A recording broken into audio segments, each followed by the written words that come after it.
Hello friends of the electrified charging fun and welcome to Speicher Elektrisiert, your channel all around Skoda's e-mobility. My name is Matthias and today we talk about the battery heating and charging in winter times with the existing ENYAQs, because right now we are in season 3 since we've started with the ENYAQ on the markets and we have all the troubles and problems.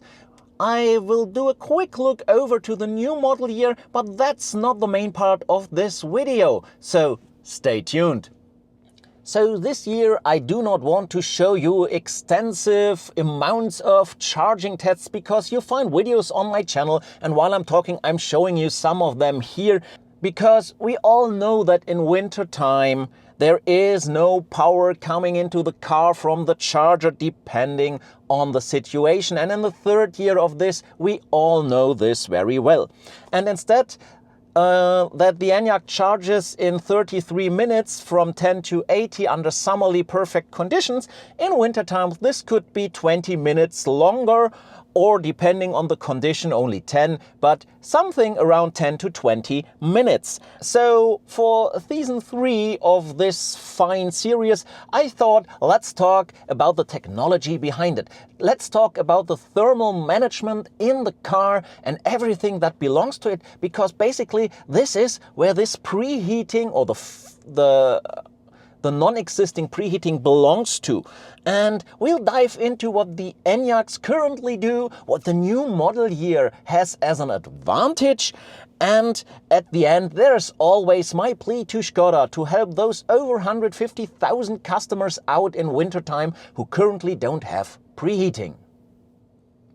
So we need some basics first before we start into everything else, and this is that the power of the battery is nothing else than the product of voltage and current. So if you multiply voltage with current, you get the power.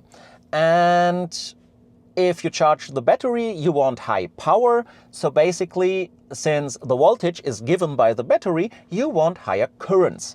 And if you look at this, there are a few parameters set by the manufacturers of the cell, of the module, of the battery, which you need to take into account, what the cell is capable of.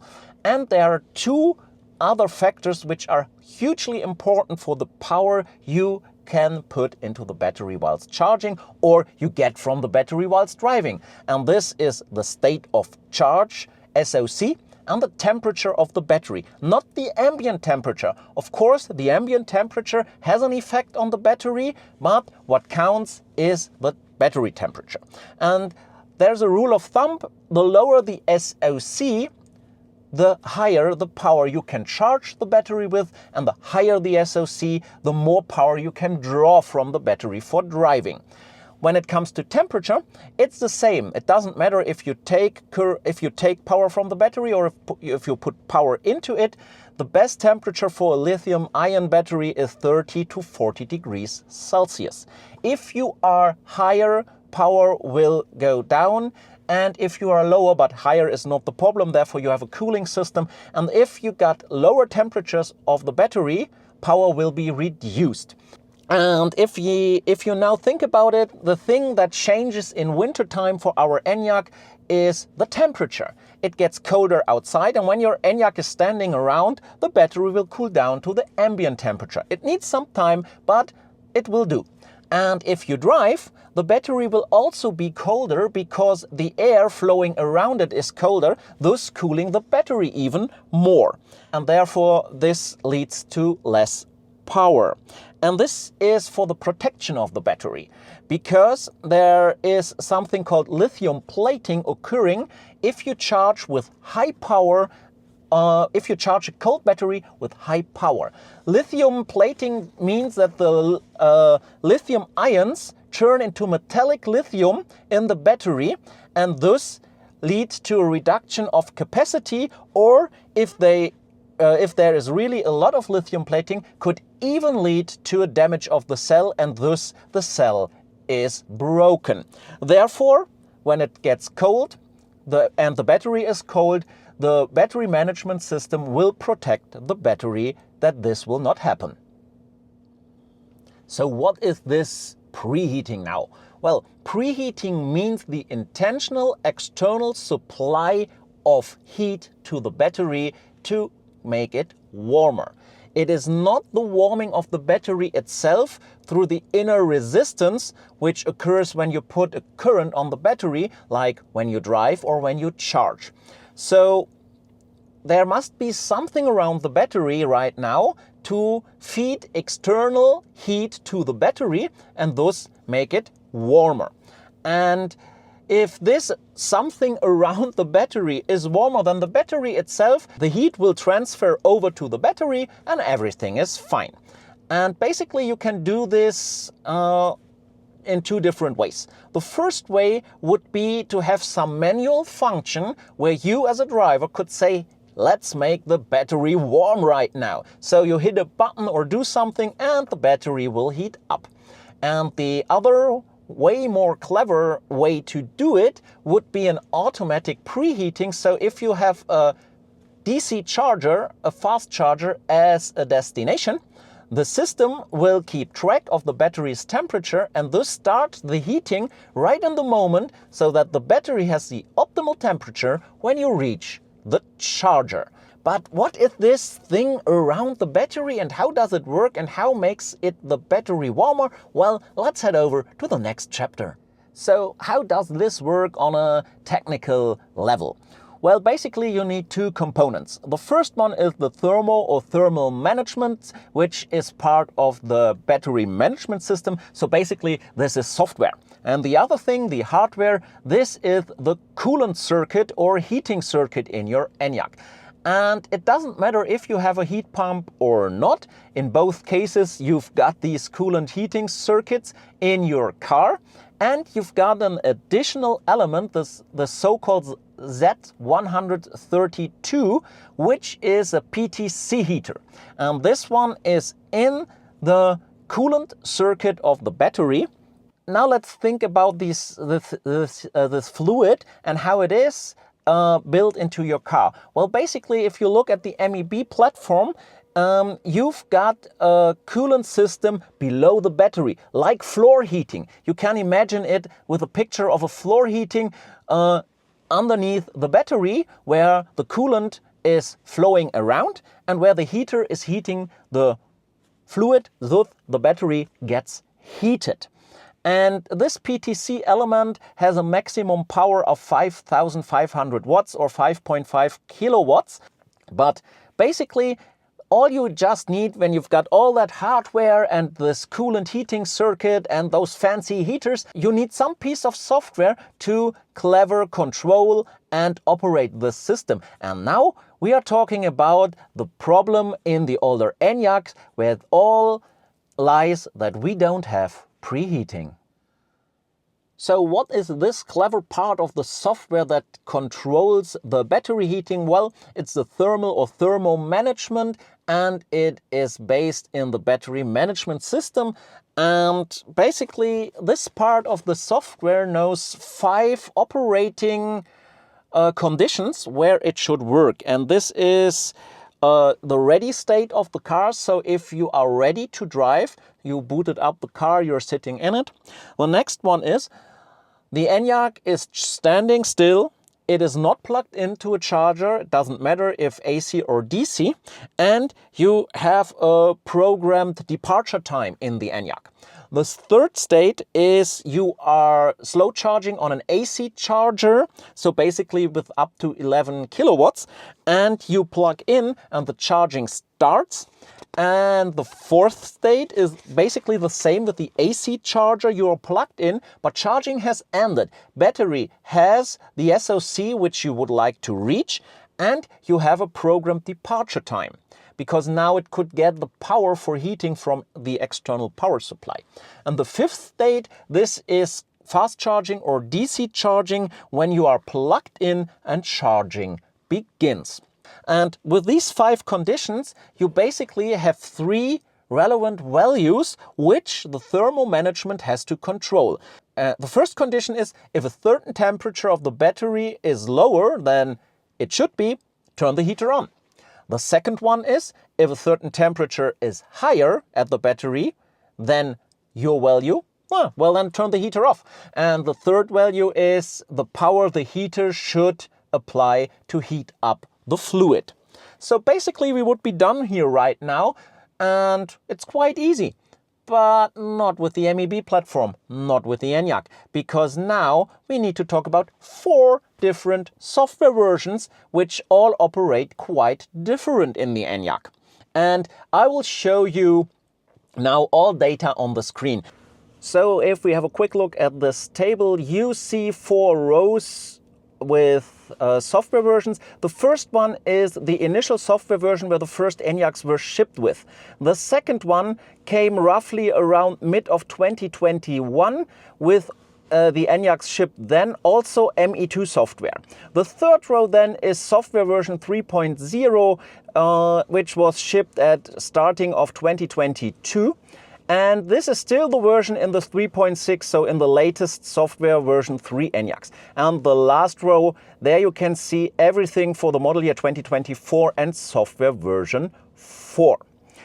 I did not include preheating when you press the button in software version 4 or when you have the automatic preheating for a charger. This is a separate topic which is not covered by this video right now because it's about software version 3. And what you can see, we've got something like preheating in the software. Well, look at the first software version where it says below 8 degrees Celsius, heat up to 10 degrees Celsius. And yeah, that is preheating. Even the software is capable.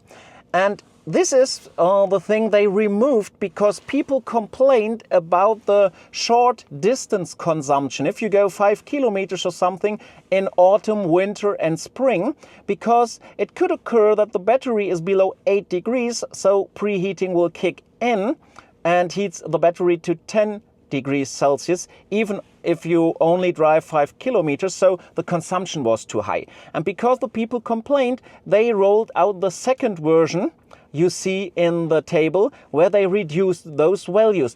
And this second row, by the way, is the origin of the so-called Coldgate, because with this software update you really got these low power at the charger, because before it was quite good because the battery was always heated to 10 degrees. And if you see something like 1,000 to 5,300 watts, this means that the ENYAQ decides itself how much heating is needed depending on the temperature of the battery. So there is no fixed value.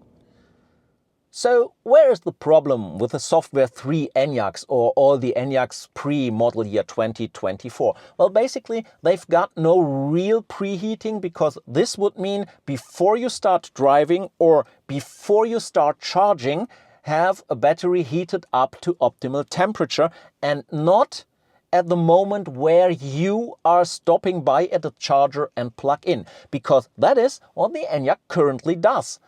As soon as you are plugged into the DC charger and the battery is low of temperature, it will try to give additional heat to the battery through activating the heater and support the charging process.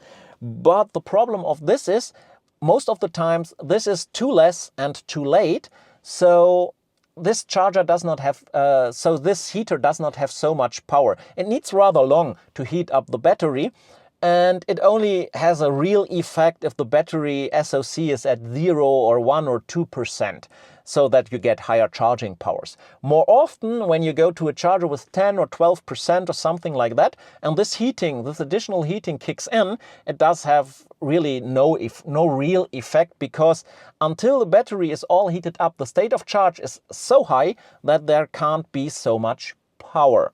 But yeah, this is built in. And there's another thing which we need to take into account if we talk about preheating. This is the energy you need for preheating, because it does not come for free. And you always need to find the balance of putting energy into heating and not into driving, because if you preheat the battery, you lose range. So basically you could ask right now, is this all really a problem? And I know there are voices and opinions out there who say, no, this is not a problem at all, because you just have the problem until you reach the first quick charger. Then you charge up, the battery gets warm, and at the second charger you do not have the problem anymore. But to be honest, not everyone is driving routes with more than one quick charger. And I want power at the first charger, not at the second. And another thing is, you should consider that not everyone is able to charge at home. Here in Switzerland, a lot of people cannot charge at home, neither can they charge at their employer. So they are reliant on, or they need to rely on charging while driving, so when they commute. And where do you go then? Well, you go to a quick charger, and you do not want to waste time to charge your car up there due to a cold battery. But yes, I totally agree with everyone telling me that a lot of people do not need preheating in their ENYAQs. And I can agree on this. Not everyone will use preheating in winter on a regular basis. So what are your options right now if you have a software version 3 pre-model year 24 ENYAQ? Well, basically there are a couple of ideas how you could heat up the battery, and I guess the most famous one, at least in the German-speaking ENYAQ community, is the method BLOED, B-L-O-E-D. This is a German abbreviation I found for an optimized energy distribution to heat the battery, but blöd also means stupid or silly, because that's actually what this method is. So to sum it up, it's driving in intervals. So you would slow down using recuperation to heat the battery, then speed up really fast and do this all over and all over again, and bang, you are a danger in traffic, and therefore this method is stupid. But within 10 or 15 minutes you really heat the battery up very fast, so that's why driving in intervals would be beneficial to get a higher battery temperature. Another fine method is driving fast, and basically you need to drive as fast as you can only drive in Germany. You do not have any option in any other country to drive as fast enough so the battery really heats up. Basically, therefore, you have to drive 140 plus. This is only a method which works in Germany and no other country. And the last method is start your long journey with an SOC between 30 and 50%. Then drive to the first fast charger as soon as you are low enough and charge a bit up until the battery is warm, so basically 10 to 15 minutes. Continue your road, and after that you basically at every other charger will have higher charging powers because the battery is warm enough. But to be honest, now you've got another problem. And this is that you do not know the battery temperature, because the battery temperature is nowhere shown in your ENYAQ. So if you do not use any additional help like an OBD adapter with an app, you are not able to know how warm the battery is. So you miss out the decisive value to tell if you get a fast charge or a slow charge at a fast charger. And now, what will happen with software version 3 and the pre-model year 24 ENYAQs? Well, basically, I'm quite clear on this. Just deliver automatic and or manual preheating to those cars, to those customers. And unfortunately, we do not have any information on this. Just promises, but no information at all. And I'm really sure that Skoda is putting high pressure on Volkswagen and CARIAD to deliver this to us, because I think Skoda knows that we want it. But as of now, it is not in our cars, and only Volkswagen, respective CARIAD, is able to deliver this. Skoda cannot do it on its own. And again, you already heard my opinion on this. I am quite sure that most people do not even need preheating. Yes, you heard that right. And maybe you now think, why is he saying this? That makes me angry. Well, hear me out. Preheating is like range or range anxiety. A lot of people are complaining, but most people don't need it on an everyday basis. And for just going into holidays one time a year, and especially in winter times, and then need to charge 10 minutes longer as in summertime, this should not be a showstopper at all. the majority of all the people do not want preheating because they really need it in everyday life, because it was promised to them, because this is a feature which belongs into an electric vehicle and which is a feature that keeps the electric vehicle, the ENYAQ, up to date, boosting a bit of residual value up again. And in the end, yes, it belongs to an electric car, even though if you do not need the feature on an everyday basis. And I think this is why Skoda should deliver, because they promised preheating. They started this with season 1 2 years ago. If Volkswagen and Skoda and CARIAD would have said preheating will never come, we don't need it, this would be a clear statement, but they did not. They talked to us and said, you will get it. And then they stopped communicating. And here I'm with you. Therefore, they should deliver it. And they should deliver it because it belongs as a good charge planning to an electric vehicle, especially to an electric vehicle like an ENYAQ, to be in the class he wants to play. And here we go again, another plea to Skoda. Please deliver a solution that will help us out. But to be honest, I don't believe in it, because Volkswagen and CARIAD simply don't care. 3 years of broken promises, and there will be no more coming for all the 150,000 ENYAQ customers. I don't believe in this anymore. And to be honest, after 3 winters of having no preheating, well, most of us have accepted the fact, and then CARIAD or Volkswagen does not have to deliver it in 3 years or something like that, because we don't simply care. 3 years is enough, and to be honest, I'm sure Skoda is pushing on Volkswagen and CARIAD. Skoda wants to solve this for their customers, but they simply can't. They need Volkswagen and CARIAD to deliver it, and as it seems, those companies don't care. And basically, we know the hardware is there. You saw it in the video. I explained it to you. Everything is there to do preheating. It lacks in the software because they simply forgot it when they built the ENYAQ. That's my opinion. And yeah, maybe there are some control units not capable of doing so. I don't know. But we know that preheating is possible. Remember the 5 scenarios I talked about and all the values. So basically the ENYAQ can do it, but not in the scenario we want him to do it. And it can't be that hard to deliver some manual or automatic preheating and to keep a promise given for over 3 years. Yeah, but as already said, I doubt they will. So this brings me to another point. Please, Skoda, if you are able to do so, give us a chance to achieve fast charging. What do I mean with that? Show us battery temperature. If you are able to control the UI, just simply start by showing battery temperature X degrees Celsius, so that we know what this battery temperature is and what we have to expect when it comes to a charger. Yes, it would be even more beneficial if you do some icons or something like that, like bad condition, rather okay condition, good condition to charge fast, or to go even a step further.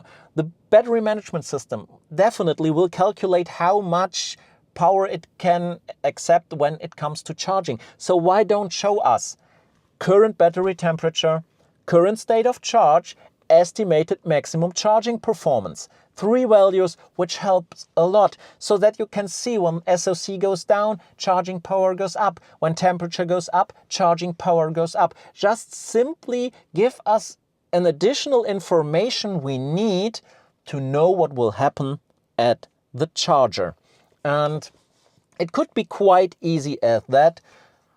But again, I doubt that they will deliver something like that. It's not optimal. The best way would to have automatic preheating or manual and automatic preheating, like in the model year 2024. So this is just a solution which could help a bit. Again, I don't think they will deliver anything on this. And so we will see each other in season 4 of this problem. And yeah, well, maybe until then I have developed some heating cushioning which you can put under your battery and then plug it into your AC port for vehicle to load to give the... wait, vehicle to load. Wrong manufacturer. So you need to plug it in right here into the socket. Well, it has 150 watts. Forget about it. Bad idea. I need to reconsider it. Maybe I will deliver an external battery which will give enough power to the heating cushion for your battery. But yeah, sorry for this. Yeah. So yeah, I know I could not give you preheating. I gave you a technical overview, I gave you a deep dive in what's going on, and so I hope this video is beneficial for you. So if so, give it a thumbs up and consider to subscribe if you're not already subscribed to the channel so you do not miss out any new videos.